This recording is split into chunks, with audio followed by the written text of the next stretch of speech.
लगती है वो लोग यहाँ मुहैया करा रहे हैं। और रोड पर क्योंकि वो हादसा, क्योंकि इसमें ऑयल टैंकर इन्वॉल्व था, इतनी आग लगी और बड़ा एक भीषण हादसा हुआ, मुझे लगता है कि इससे हम सब बहुत दुखी हैं। लेकिन मैं चाहूँगा कि इस पर हम लोग जांच अवश्य करें, किन कारणों से इतना बड़ा हादसा हुआ। अगर वहाँ पर ट्रैफिक नियम की बात है, रोड कंस्ट्रक्शन की बात है, इनकम्प्लीट कंस्ट्रक्शन की बात है, या हाईवे पे जिस प्रकार की सावधानी बरतनी चाहिए हमने नहीं बरती है, उसका अध्ययन करना पड़ेगा। क्योंकि जैसे आबादी बढ़ रही है, यातायात के साधन बढ़ रहे हैं, उसी तरह हमारे एक्सीडेंट्स बढ़ रहे हैं। और एक्सीडेंट्स न सिर्फ राजस्थान में, पूरे देश में बढ़ रहे हैं।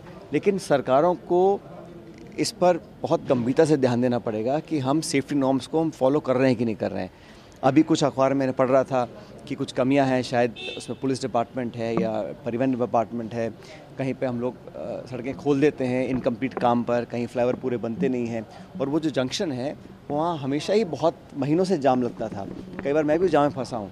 लेकिन इस प्रकार का हादसा होगा कल्पना नहीं करी थी। इसलिए आने वाले समय में अगर हमें ऐसी घटनाओं से बचना है तो बहुत सावधानी बरतनी पड़ेगी, न सिर्फ सरकार को लेकिन जो लोग भी हैं, हम लोग भी जो सड़कों पे चलते हैं थोड़ी सावधानी से काम करें। क्योंकि जिस प्रकार आग लगी है, लोगों की मौत, मैं देखकर बड़ा मन ख़राब हुआ। क्योंकि 70% 80% बर्न्स लोगों को हैं जो अभी आईसीयू भर्ती हैं और बहुतों की मौत हुई है। मैं बड़ा दुख हम सब लोगों को है, उम्मीद करता हूँ कि ऐसी घटना कभी ना हो। मृतकों के लिए सरकार से कोई विशेष मांग? नहीं, सरकार ने, जहाँ मेरी जानकारी, सरकार ने कुछ आर्थिक मदद लोगों को दी है, और भी अगर ज़रूरत पड़े तो सरकार को करना चाहिए, ना सिर्फ राज्य सरकार को लेकिन केंद्र सरकार को भी। क्योंकि ये अधिकांश जो लोग थे वो बहुत साधन संपन्न नहीं थे और वर्किंग क्लास के लोग थे, तो उनकी जितनी सहायता हो सकती है करनी चाहिए, सरकार को भी, हम सब लोगों को करनी चाहिए। लेकिन ये 14 लोगों की अब तक मौत हो चुकी है और काफ़ी लोग अभी और क्रिटिकल हैं।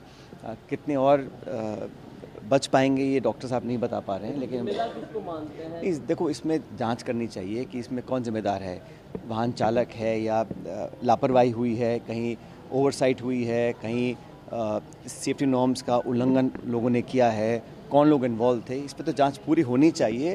लेकिन जांच के बाद उस जांच से सबक लेना पड़ेगा। हम हर बार घटना होती है, जांच कराते हैं, फिर ठंडे बस्ते में डाल देते हैं। उसको लागू करने के लिए, सेफ्टी नॉर्म्स को लागू करने के लिए, अच्छी प्रैक्टिस लागू करने के लिए मापदंड बनाने पड़ेंगे और कोई ना कोई जिम्मेदारी लेगा हर स्तर पर, सरकार के स्तर पर, जिला स्तर पर, विभाग के स्तर पर, डिपार्टमेंट के स्तर पर और समाज के स्तर पर भी।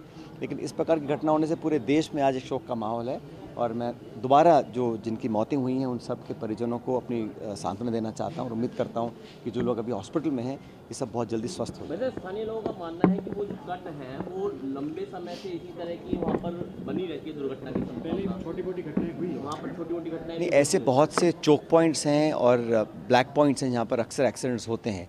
और इसका मैंने देखा था कि भारत सरकार अध्ययन कर रही थी कि हम कैसे जो ब्लाइंड स्पॉट्स हैं, डार्क स्पॉट्स हैं, एक्सीडेंट प्रोन जोन्स हैं, उस पर हम कुछ एहतियात बरतें। लेकिन बहुत ज़्यादा कामयाबी मिली नहीं है क्योंकि हर साल हमारे रोड एक्सीडेंट्स और एक्सीडेंट्स में होने वाली मौतें बढ़ रही हैं। और इसका तो जो परिवहन मंत्री हैं उन्होंने सदन में भी कहा पार्लियामेंट के अंदर कि हम लोग रोक नहीं पा रहे हैं। जो मौतें लाखों की तादाद में लोग सड़कों पे मौत का शिकार हो रहे हैं, तो हम लोगों को as a country, as a nation सोचना पड़ेगा कैसे रोका जाए। हम हाईवे बना रहे हैं, national highway, state highway, MDRs बन रहे हैं, सड़कें बन रही हैं, गाड़ियाँ लाखों बिक रही हैं। लेकिन जिस लापरवाही से हम लोग अपना जीवन बिता रहे हैं वो मुझे लगता है आने वाले समय के लिए ठीक नहीं है। लेकिन इतना बड़ा अगर हादसा हुआ है तो इसमें निश्चित रूप से एक ट्रांसपेरेंट, निष्पक्ष इंक्वायरी हो, सिर्फ दोष डालने के लिए नहीं, सबक लेने के लिए।